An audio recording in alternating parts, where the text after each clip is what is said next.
Kanina, ramdam ko ang aura ni Mahazuldik at Isaac Netero. At mas malakas na sila ngayon. Dahil nagbalik sila at magkasama pa, hindi ko na sila hahayaan pang mabuhay. At nagsama pa ng mga basura. Sa pagkakataong ito, hindi ako magpapakita ng kahit kunting awa sa inyong dalawa. Maha Netero.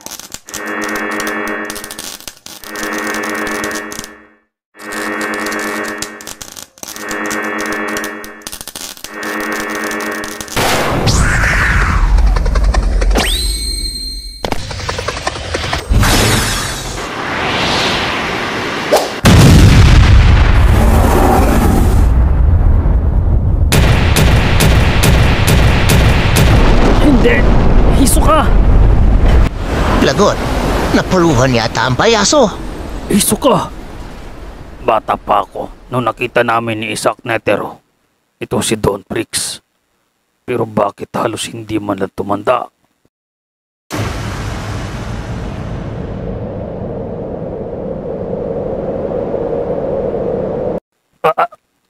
Iso ka! Buhay pa ba siya? Hindi. Yan ba ang ninuno ni Gon? Bakit hindi ganun katanda? Hiso ka! Hindi maaari. Napakalakas naman ng nilalang na yan. Napakalaki ng naging hukay na idinulot ng simpleng atake niya yun. Hiso ka! Napakalakas niya. Ning hindi man lang siya gumamit kahit konting kapangyarihan para mawasak ang ganyang kalawak. At si Hisoka, mukhang patay na siya. Wala na akong maramdamang aura mula sa kanya. Silva, sa tingin mo ba, ang taong yan ay si Don Prix? Sandali lang. Ang taong yan. Pero ang alam ko, si Don Prix ay ninuno ni Jing. Pero ang isang yan ay napakabata pa para maging ninuno ni Jing. Kung hindi ako nagkakamali, ang tansya ko ay kasing edad lang namin ni Jing ang taong yan. Kaya imposibleng si Don Prix ang isang yan.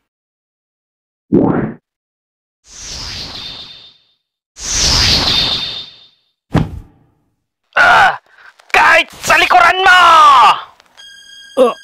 Bakit di ako makakilos?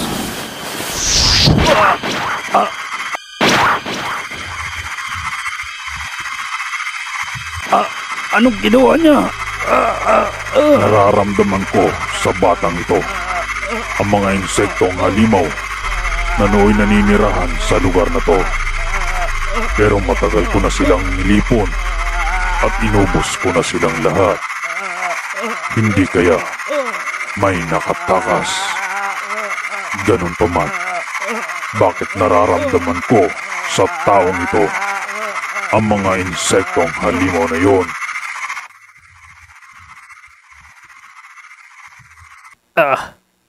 Iilan sa mga iniisip ko patungkol sa kanya nung hindi ko pa siya nakita. Lahat ng yun ay purong imagination lang. Kumbaga, malabo pa sa sabaw ng pusit. Ngayon nakita ko na siya, maliwanag pa sa sikat ng araw. Kasing edad ko lang siya nung makompleto niya ang yaman at kapangyarihan na bumabalansi dito sa Dark Continent. Kaya nananatiling bata ang itsura niya. Ano kaya ang magiging itsura niya pag nawala sa kanya ang mga kapangyarihang yun? Ang isang yon, sino ang taong yon? Napakapamilyar ng itsura niya. At ang isang yon, kilala ko ang taong yon. Bata pa siya nung magkasama sila ni Isaac Netero at nilabanan nila ako. At ngayong tumanda na siya, nakakainis na nakakatawa pa rin talaga ang itsura niya. Mukha talaga siyang sabog.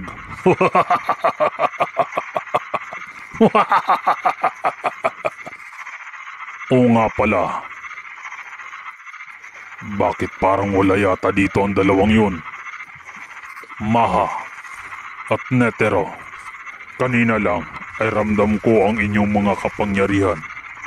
Kailanman ay hindi ako nagkakamali sa pagsagap ng mga kapangyarihan, lalong-lalo na kung nakaharap ko na ang mga ito. Pero tila yata nagkamali ako sa pagsagap ko kanina, dahil kahit nagamitan ko pa ng N para lang mahanap ang mga lokong yon, pero wala talaga ang dalawang yon sa grupong ito.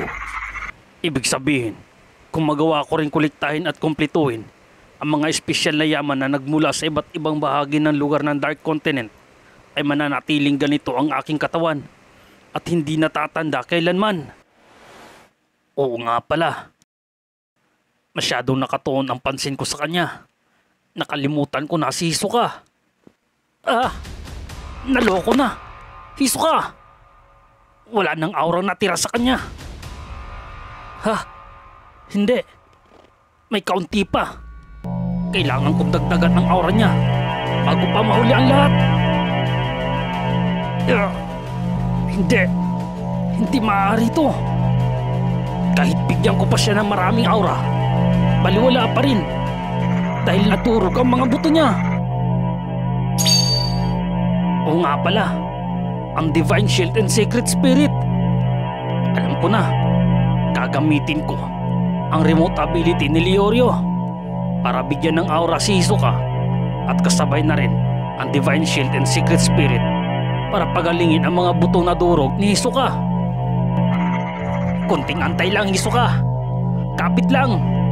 Kailangan magawa ko ito ng tama. Dahil sa oras na mapansin ni Don Prix ang binabala ko sa'yo, siguradong babalikan ka niya. Hindi talaga kapanipaniwala ang taglay niyang bilis. Dahil kahit na makipag-switch ako kay Hisoka, siguradong kayang-kaya niyang puntahan si Hisoka dito sa isang iglap lang. Kaya ito ang tanging paraan. Anong binabalak ni Jing? Ang abilidad na yan. Yan ang abilidad ng Brian. At ano naman ang balak niyang gawin dyan? Ngayon na. Ito ay bahagi lang ng aking espiritual na aura. Pero labis ito para kay Hisoka. At sapat lang ang aurang ito para magamit niya ang kanyang tunay na abilidad ng mas matagal at mas malakas. At isasabay ko naman dito ang Divine Shield and Secret Spirit.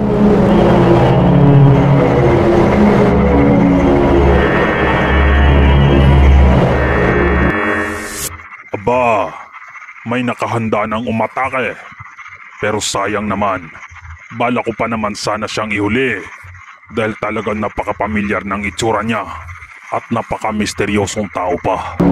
Umaayon ang lahat sa plano at malamang alerto siya ngayon dahil sa ginawa kong ito.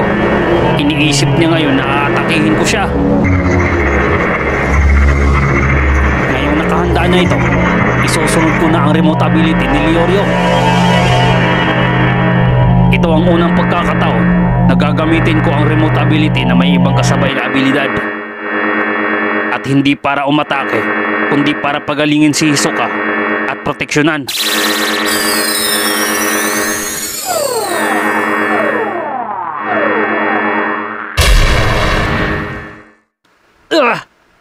Hindi tumuloy. Nawala ka agad. Kaya pala hindi ginamit ng Brian na yun ang pananggalang na to habang gumagamit ng iba pang abilidad. Dahil maliban sa malakas kumonsumo ng aura, ay talaga namang nakakawala ng konsentrasyon sa paggamit ng iba pang abilidad. Kaya kailangan ko talaga mag-focus.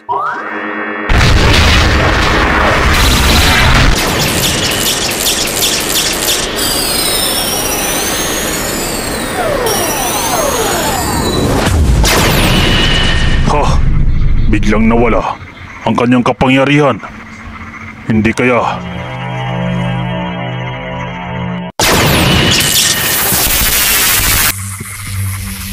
ibang klase. Kung ganon, balak niya akong atakihin pailalim.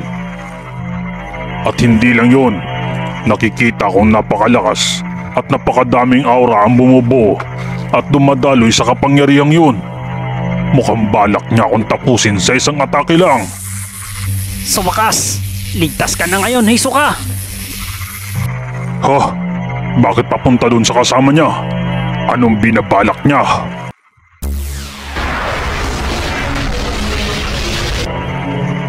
Bigla na lang nagkaroon ng aura ang taong yun. Hindi lang basta nagkaroon. Dumoble o nagtriple pa ang aura niya kumpara sa aurang nahigop ko sa kanya kanina. Ibang klase. Sino ba talaga ang taong yun? Kakaiba ang pamamaraan niya sa paggamit ng Nen. Biglang bumalik ang aura ni Hisoka. At napakalakas na niya ito ngayon. Yun pala ang binabalak ni Jing.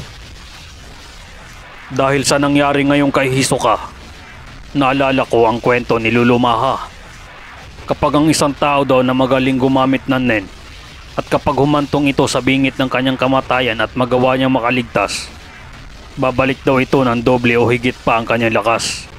Dahil ganun nga daw ang nangyari sa kanya nung tinalo siya ng isang nilalang na may pangalang Don Brix.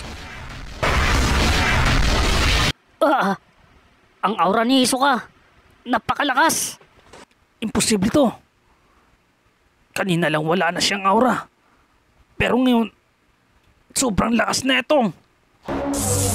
Talagang pinahirapan ako ng pananggalang na yon. Dahil hanggang ngayon ay hindi pa rin natanggap ni Hisoka. Yun na lang ang kailangan niya ngayon. Ang Divine Shield and Secret Spirit para mapagaling ang mga durog niyang mga buto. Kahit nung bata pa lang ito si Jing, ay talagang humahanga na kami ni Isaac Netero sa kanya. Maliban sa napakadami niyang kayang gawin, ay talagang mapapahanga ka sa taglay niyang talino. Dahil mabilis niya lang nagagawa ng paraan kahit na ano pang klaseng sitwasyon. Ay nako, Jing talaga. Dapat hinayaan niya na lang ang payasong yan. At ako na sana ang bahala na magtambak ng lupa para tabunan ang hinayupak na payasong yan. Sa lakas ng daloy at dami ng aurang ibinigay niya, hindi magagawa ng isang tao yun. Siguradong may espesyal sa kanya.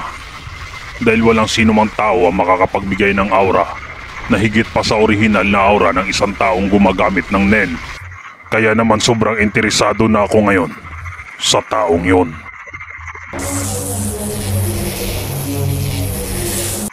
Kukunin ko kung anumang klaseng espesyal na kapangyarihan ang tinataglay niya. Pero bago yun, kailangan ko munang iligpit ang mga kasama niya at magsisimula ako sa isang to.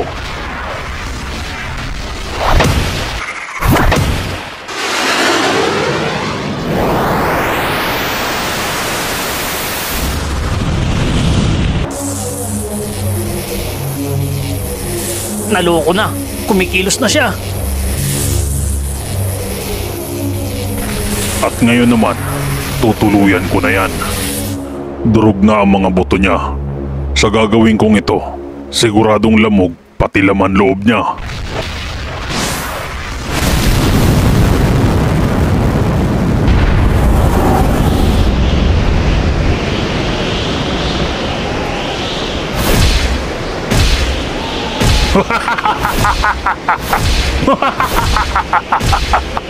Ito talaga ang pinakagusto ko.